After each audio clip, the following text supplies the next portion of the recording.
नमस्कार साथियों, एमए इतिहास सेमेस्टर 1 की इस श्रृंखला में आप सभी का स्वागत है। आज का जो हमारा विषय है 20वीं शताब्दी का इतिहास लेखन। इसमें हम सबसे पहले बात करेंगे स्पेंगलर की। स्पेंगलर ने प्रकृति और इतिहास के दो रूपों को, विश्व के स्थिर दृश्य मूर्त निर्मित स्वरूप को प्रकृति रूपी विश्व तथा विश्व के गतिमान प्रक्रियात्मक और अमूर्त निर्माण रूप को इतिहास रूपी विश्व में विभाजित किया है। उनकी प्रसिद्ध पुस्तक द डिक्लाइन ऑफ वेस्ट में उनके इतिहास दर्शन को अच्छी तरह से समझा जा सकता है। जैसा कि चित्र में दर्शा रखा है, प्रकृति विषयक और इतिहास विषयक। प्राकृतिक विषयक को उन्होंने स्थायित्व, मूर्तिमान, सादृश्य, विशेषता वाली वस्तुओं में शामिल किया है। वहीं पे उन्होंने इतिहास विषयक रूपों को गतिमान, अमूर्त, प्रक्रियात्मक एवं निर्माण रूप वाली वस्तुओं में सम्मिलित किया है। देश अथवा स्पेस के विस्तार को वो प्रकृति से जोड़ते हैं, वही वो इतिहास विषय को समय के साथ, टाइम के साथ जोड़ते हैं। और उन्होंने कहा है कि प्रकृति रूपी विश्व स्पेस के विस्तार में तथा इतिहास रूपी विश्व टाइम के अंतराल में प्रसारित और व्याप्त है। इसी प्रकार उनका जो प्रकृति विषयक जो सिद्धांत है वो नेचर ऑफ स्पेस कहलाया, और जो इतिहास विषयक सिद्धांत है वो नेचर ऑफ टाइम के नाम से जाना जाता है। स्पेंगलर इतिहास में संस्कृतियों का उत्थान व पतन, उनके अनुसार मनुष्य के व्यक्तिक और सामाजिक जीवन में व्याप्त सादृश्यता वो देखते हैं। उनके अनुसार विभिन्न जातियां, कबीले, पीढ़ियां, वंश और समाज प्रकट होते हैं और पल भर की आभा के पश्चात मानवता की धारा में विलीन हो जाते हैं। इन मानव धारा के तल पर संस्कृतियां अनवरत चलती रहती है। इस प्रकार से मानव इतिहास संस्कृतियों के जीवन का संग्रह है। कभी भी कोई एक संस्कृति विद्यमान नहीं रहती है, बल्कि ये अनवरत चलती रहती है। किसी जीव का अगर प्रारंभ हुआ है तो उसका अंत भी अवश्य है। यानी उन्होंने संस्कृति को एक जीवित धातु माना है। जीव जन्म लेता है, बढ़ता है और वो अंत में विलीन हो जाता है। इस प्रकार उनकी संस्कृतियाँ जो है, उन्होंने जीवंतता की संस्कृति का दिया है सिद्धांत। हम आगे बढ़ते हुए उनकी विभिन्न बातों पर चर्चा करेंगे। आंतरिक प्रवृत्ति एवं मौलिक प्रेरणा से विकास एवं निर्माण की जिस प्रक्रिया में गति है वही इतिहास कहलाता है। उन्होंने इस इतिहास की व्याख्या इस तरह से की कि जिनमें आंतरिक प्रवृत्ति एवं मौलिक प्रेरणा, जो विकास के निर्माण की प्रक्रिया में जिसमें गति है वही क्या कहलाएगा, इतिहास ही कहलाएगा। इस प्रकार उन्होंने इतिहास की प्रवृत्ति को वृत्तात्मक कहा है। ठीक है, उनके अनुसार इतिहास वृत्तात्मक होता है, न कि रेखीय। एक रेखा में चलने वाला नहीं होता है। इतिहास की जो प्रवृत्ति है किस प्रकार की होती है, वृत्तात्मक होती है। इतिहास संस्कृति विशेष तक सीमित नहीं रहता। उन्होंने कहा है कि इतिहास सिर्फ एक संस्कृति तक ही सीमित नहीं है, बल्कि अनेक संस्कृतियों का मिश्रण है, अनेक संस्कृतियों का अध्ययन है, न कि किसी एक जो है संस्कृति का अध्ययन है। यूरोप विश्व इतिहास का केंद्र बिंदु है, इन्होंने इसको नकार दिया। यूरोपीय इतिहासकारों के अनुसार, जिनमें वो कहते हैं कि सिर्फ यूरोप ही विश्व संस्कृति का केंद्र है, उन्होंने उसको साफ नकार दिया है। उसके बाद उन्होंने कोपरनिकसीय दृष्टिकोण को प्रस्तुत किया, जिसमें वो सभी संस्कृतियों को महत्वपूर्ण माना। इस प्रकार उन्होंने जब अपना अध्ययन किया तो उन्होंने लगभग 9 संस्कृतियों का अध्ययन किया और सभी की विशेषताओं को उन्होंने बताया कि सभी संस्कृतियां जन्म लेती है, बढ़ती है और प्रौढ़ता को प्राप्त करती है, और कहीं ना कहीं अंत में उनका अंत होना अवश्यंभावी। ऐसी कोई भी संस्कृति नहीं है जो जीवित बची हो। संस्कृति इतिहास दर्शन का केंद्र बिंदु होती है। जो भी संस्कृतियां हैं वो इतिहास दर्शन का केंद्र बिंदु होती है। प्रत्येक संस्कृति एक जीवधारी प्राणी, ये स्पेंगलर की एक विशेषता है कि उन्होंने प्रत्येक संस्कृति को एक जीवधारी प्राणी माना है, कि प्रत्येक संस्कृति उत्पन्न होती है और उसका पतन अवश्यंभावी होता है। प्रत्येक संस्कृति की अपनी आत्मा होती। अब उस आत्मा को उन्होंने क्या माना है, कला में, भाषा में, साहित्य में, अनेक प्रतीकों के रूप में उस माध्यम को वो संस्कृति इन्हीं माध्यमों के द्वारा, जैसे विज्ञान, कला, भाषा, साहित्य आदि प्रतीकों के माध्यम से उस संस्कृति की अभिव्यक्ति होती। स्पेंगलर ने संस्कृति को इतिहास दर्शन का केंद्र बिंदु स्वीकार किया है। वह विभिन्न संस्कृतियों को उच्चतम जीवन के सार तत्व की तरह स्वीकार करते हैं। उन्होंने संस्कृतियों के 4 अधोलिखित काल स्वीकार किए हैं। सबसे पहले हम बात करेंगे बसंत काल की। उन्होंने संस्कृतियों के वो 4 कालों में विभाजित किया है, जिसमें बसंत काल, ग्रीष्म काल, पतझड़ काल और शीतकाल। सबसे पहले हम बात करेंगे बसंत काल की। बसंत काल में यह जो काल है वो धार्मिक चेतना का काल है, धर्मनिष्ठा का काल है। और अगर भारतीय संदर्भ में यह काल की हम बात करें तो वैदिक संहिताओं का युग यह माना जा सकता है। और इस युग की प्रधान विशेषता धार्मिक चेतना का विकास होती थी। दूसरे हम बात करेंगे ग्रीष्म काल की। इस काल की मुख्य विशेषता में संशय के फलस्वरूप सांस्कृतिक आत्मबोध उत्पन्न होना तथा आलोचनात्मक मनोभाव का विकास है।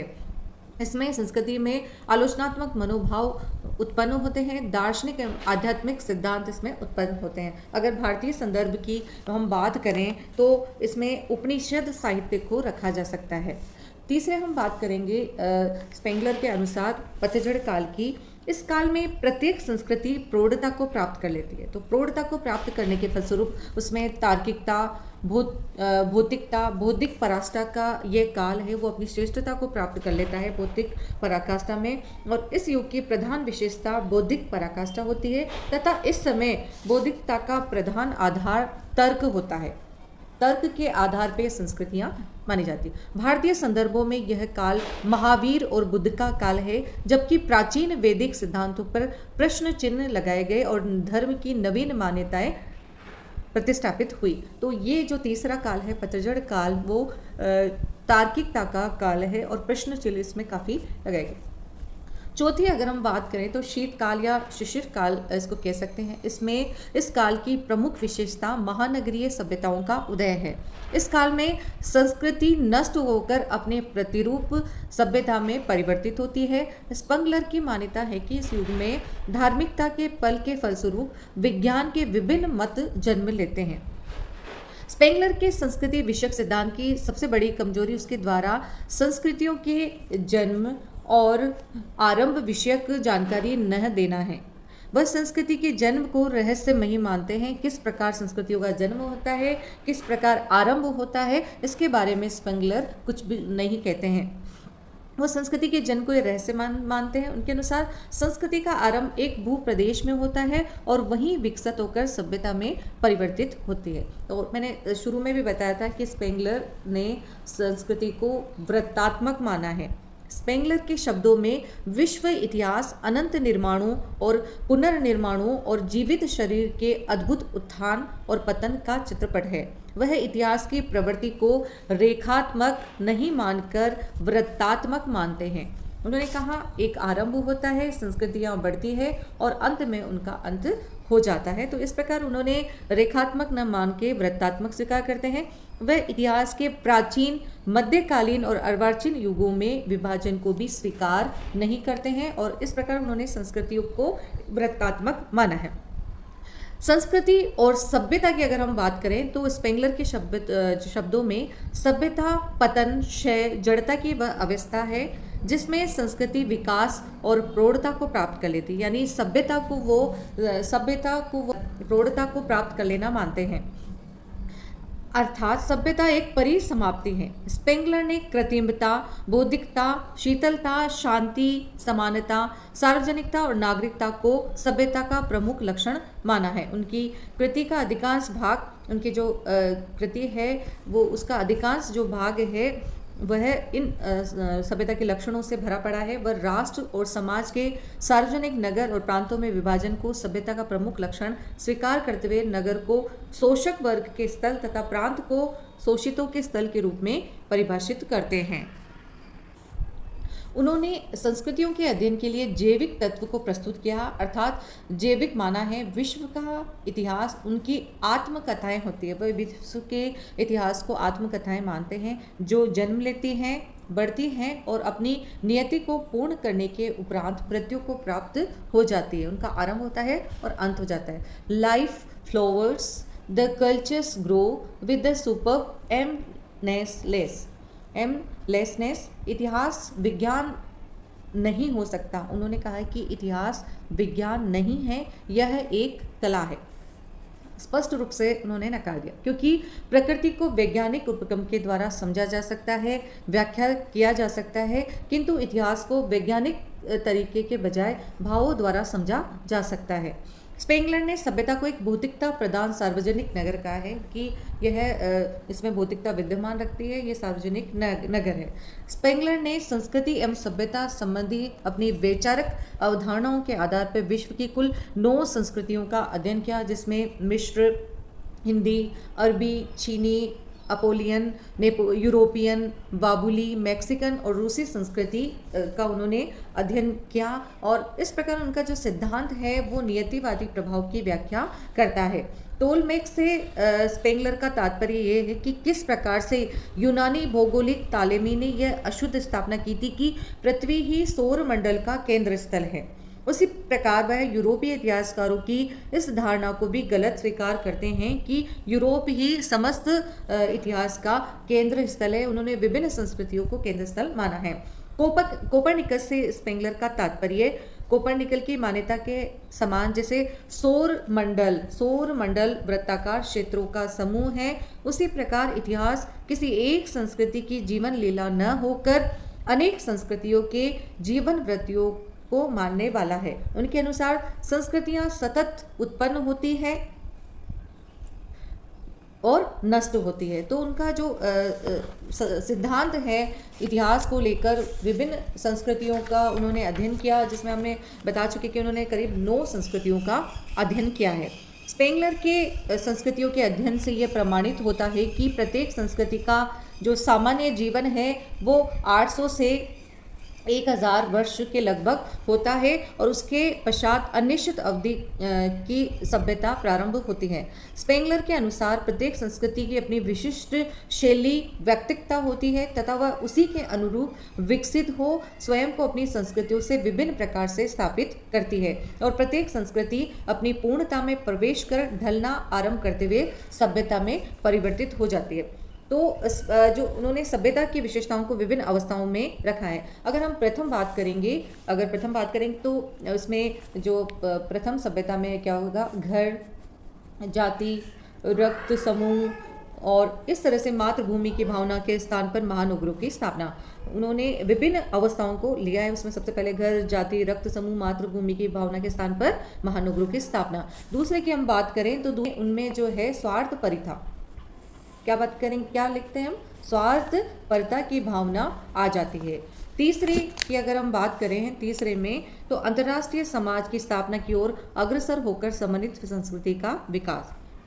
चौथा, फोक के स्थान पर जनता मास के विचार के विकसित होने से राष्ट्रीय जीवन में असंतुलन। पांचवा, श्रृंगारकता एवं देही सुखों की सर्वोच्चता, उसमें वो जो अपने सौंदर्य पे, देही सुखों पे सबसे ज़्यादा प्रभावित होती हैं। छठे में राष्ट्र राज्य, छठे की अगर हम बात करें तो वो राष्ट्र राज्य और ग्रामीण वातावरण के स्थान पर किस पे फोकस रहती है, शहरीकरण पर फोकस हो जाती है। उनके जो ग्रामीण परिवेश है वो खत्म होकर शहरीकरण और अंतर्राष्ट्रीयकरण का उन पे जो प्रभाव है वो बढ़ता जाता है। इस प्रकार से जो स्पेंगलर हैं उन पे जो दार्शनिक गेटे हैं उनका प्रभाव सबसे ज़्यादा पड़ा। गेटे के जीवन दर्शन को इतिहास दर्शन में प्रतिस्थापित करने की उन्होंने चेष्टा की और स्पेंगलर की कृतियां गेटे के प्रसिद्ध ग्रंथ फाउस्ट के उद्धरणों से भरी पड़ी है। इसके साथ ही स्पेंगलर के विचारों में कठोर नियतिवाद, उनके जो विचार हैं उसके अंदर कठोर नियतिवाद की विचारधारा दिखाई देती है। कठोर नियतिवाद और निराशावाद तत्कालीन यूरोप की परिस्थितियों का परिणाम है, क्योंकि स्पेंगलर की प्रसिद्ध कृति पश्चिमी जगत का पतन उस समय प्रकाशित हुई जब जो यूरोप है उस समय प्रथम विश्व युद्ध में जल रहा था। उसी समय उनकी जो कृति है द डिक्लाइन ऑफ वेस्ट वो प्रकाशित हुई, तो उसका असर जो है निराशावाद पे पड़ता है, क्योंकि वो जो समय था वो ज़्यादा भय का समय था। इस वजह से हम ये नहीं कह सकते कि उनकी जो कृति है निराशावाद से है। उक्त सभी तथ्यों के बावजूद स्पेंगलर के इतिहास दर्शन जो है उसकी महती देन है।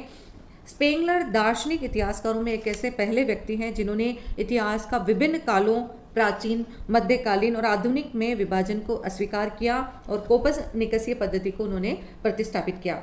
स्पेंगलर की इतिहास दर्शन को दूसरी प्रधान देन अगर हम कहें कि इतिहास की चक्रीय गति को मानते हैं, जो उत्पत्ति, विकास और पतन के चक्रीय क्रम में चलता रहता है।